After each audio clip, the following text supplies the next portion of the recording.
Биз Сокулук районунда Крупская айыл өкмөтүндө 11-ci жергиликтүү курултайды өткөрдүк. Курултайга айыл өкмөт жамааты, Сокулук районунун акиминин орун басары жана мекемелердин жетекчилери келип катышты. Эл арасында болгон суроолорго тийиштүү мекеме жетекчилери жооп беришти. Жергиликтүү курултайдын максаты райондук деңгээлдеги көйгөйлөрдү республикалык курултайга алып чыкпай жеринен чечүү болду. Курултайдын жыйынтыгында үлгүлүү үй, жетишкен мыкты үй бүлө, таза көчө жана башка ийгиликтер боюнча инсандар айыл өкмөтү тарабынан сыйлыктарга ээ болушту.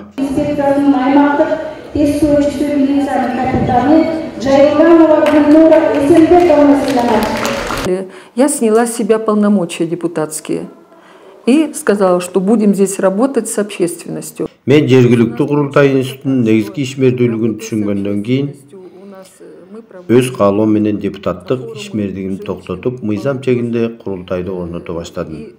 Биринчи жергиликтүү эл менен жыйындарды өткөрүп, протоколдорду түзө баштадык. Андан соң мыйзам чегинде уставын иштеп чыгып, шайлоонун негизинде көчө комитеттерин түздүк. Ошондой эле аксакалдар, аялдар жана жаштар кеңештери, ооган ардагерлери жана башка коомдук уюмдар менен тыгыз иштей баштадык. Себеби бийликтин ээси эл. Ошол себептен эл бийликтин жасаган иштери боюнча кабардар болушу керек. Алар мурун бир эле учурда бийликке керек болсо, азыркы мезгилде бийлик менен тыгыз иштей баштады. Биз биринчи көчө комитеттерин түзө баштаганда аларга жаштардан 5 киши, ага активдүү жарандардан 5 кишини кошуп, 11 киши менен иш алып бара баштадык. Биз бир күндүк эмес, бир жыл бою көчө комитети менен иш алып бара баштаганыбызда айыл өкмөтү биз менен эсептеше баштады. Ошентип биз айыл өкмөтү менен тыгыз иштеп баштадык. Биздин жасаган иштерибиздин натыйжасында айыл өкмөтү жана депутаттык корпустун иштери ачык боло баштады. Биз аларга чоң жардамчы катары өбөлгө боло баштадык. Мисалы, бир канча жолу биздин аракет менен эски христиандык мүрзө трансформация болду. Настрой у людей идет. Мы тогда предложили, давайте при каждом вашем... Жана жогорку кеңештин депутаты Эльмира Суравалдиеванын жеке мал базарын бир топ аракеттен кийин шаардын сыртына чыгарганга жетиштик. Крупская айыл өкмөтүнүн курултайында биринчи жолу Чүй облусунун губернатору өз отчетун берди. Эл арасындагы бир топ бүдөмүк суроолор түшүнүктүү жана жеткиликтүү болду. Ошондой эле келген ар бир делегат өз ойлорун эркин айтышып, керектүү жообун алышты. Облустук деңгээлде чечилбеген маселелерди республикалык элдик курултайга алып чыктык. Республикалык элдик курултайда мамлекет башчысы, президент, жогорку кеңештин спикери, өкмөт башчысы элге маалымат бергенде, мен Кыргызстан чыныгы демократияга жетишкенине сыймыктанып турдум. Президенттин ар жыл сайын эл менен жолукканы, курултай институту кадамдап алдыга жылып баратканын кабар берип турат. Эгер улуттук кеңеш туруктуу бир жыл иштесе, элдик курултайдын бийликке кандай чоң жардамы тийгенин президент түшүнөт. Из законодательства, я уверена, сам президент придет к мысли, что решения Курултая должны быть обязательны, что должна быть первоначально хотя бы квота в парламент от Курултая, потому что сами мы туда не пройдем никогда. И что вот этот госорган народного Курултая, пусть это 21 человек или сколько-то, но чтобы они работали на постоянной основе.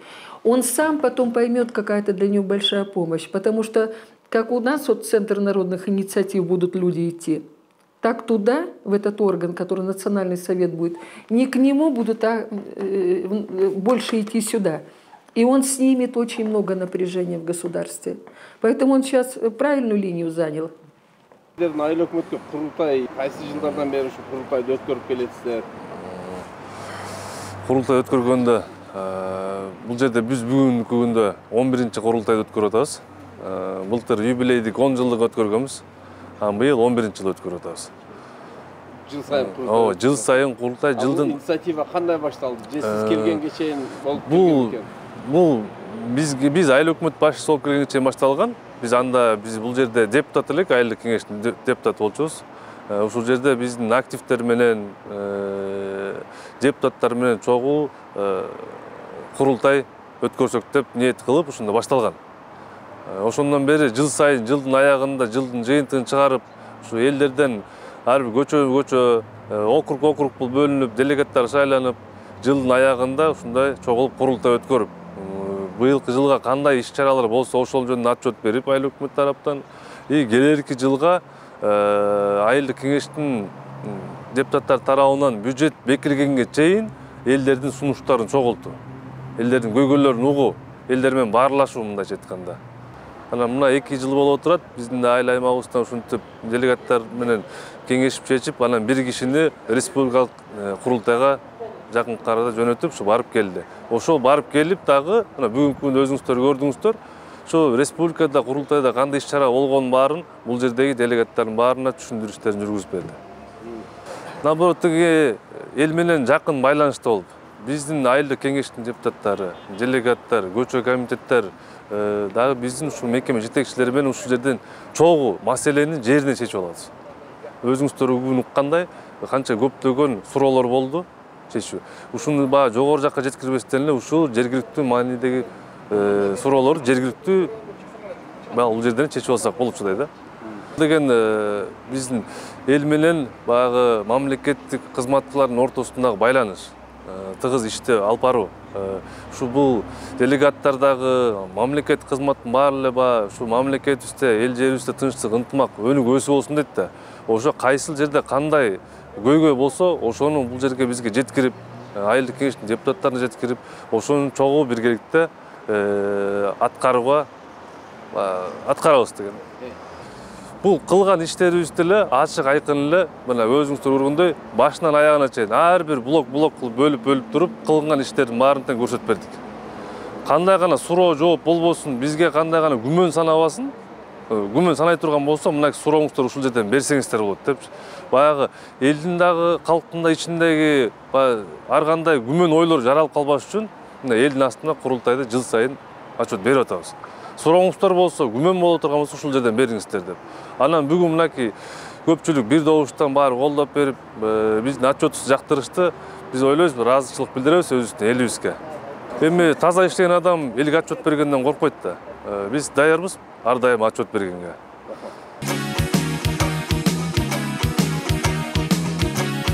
Тургулу журт бейгам карап жатпагын, турмушуңдун жойгон кара тактарын, тууган жерди душман ээлеп калбасын, туш тарапка тентип кетип жаштарың. Ойгон кыргыз бирдик туусун кармагын, ойгонбосоң арбый берет арманың. Кары тарых мен кайталап көрсөтөй, бирикпесең тепсенди де калганың. Кел заманда шакыйкат жол баштайлы, кайдыгерлик адаттарды таштайлы. Кайра туурай берип батышты, курган бийлик кулап түшүп жатпайбы.